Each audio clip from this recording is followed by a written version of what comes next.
Hello, আসসালামু আলাইকুম viewers. আর একটি নতুন ভিডিও নিয়ে আপনাদের সামনে উপস্থিত হলাম।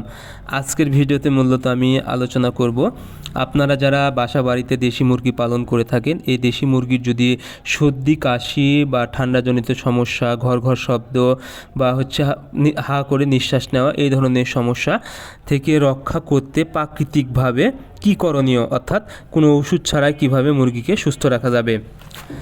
আপনারা যারা দেশি মুরগি পালন করে থাকেন, অনেক সময় দেখা যায় দেশি মুরগির এই সর্দি কাশি এবং ঠান্ডা লেগে কিন্তু ঝিম মেরে মারা যায়।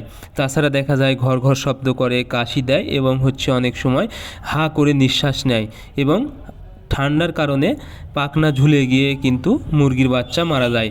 তবে আপনারা যদি কিছু প্রাকৃতিকভাবে ওষুধ ছাড়াই কিছু জিনিস খাওয়াতে পারেন, তাহলে কিন্তু এই মুরগিকে ঠান্ডাজনিত বা সর্দি থেকে রক্ষা করা সম্ভব। যেহেতু আপনাদের বাড়িতে দেশি মুরগি পালন করে থাকেন এবং ওষুধ কিনা অনেকটাই ঝামেলার মনে করেন বা অল্প সংখ্যক মুরগি হয়, ওষুধ কিনতেও পারেন না, সেক্ষেত্রে আপনারা অবশ্যই প্রাকৃতিকভাবে আপনারা রান্নার ঘরে কিছু জিনিস যদি ব্যবহার করতে পারেন, তাহলে কিন্তু মুরগিকে সুস্থ রাখা যাবে। এর জন্য কি করবেন, আপনারা অবশ্যই সর্দি বা কাশি হলে রসুন দিবেন।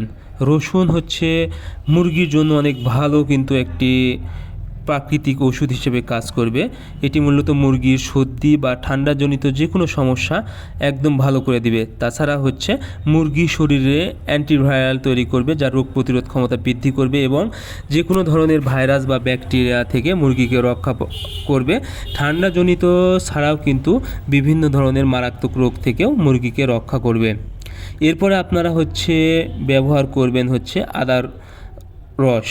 এটি মূলত মুরগি যদি কাশি দেয়, খক খক করে, এর কাজে অনেক ভালো কাজ করে এবং ঠান্ডাজনিত যে কোনো সমস্যায় কিন্তু আদার রস অনেক ভালো কাজ করে থাকে।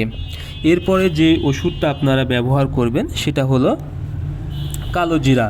এটি মূলত আপনারা ফিডের সাথে বা খাবারের সাথে হালকা মিশিয়ে দিবেন।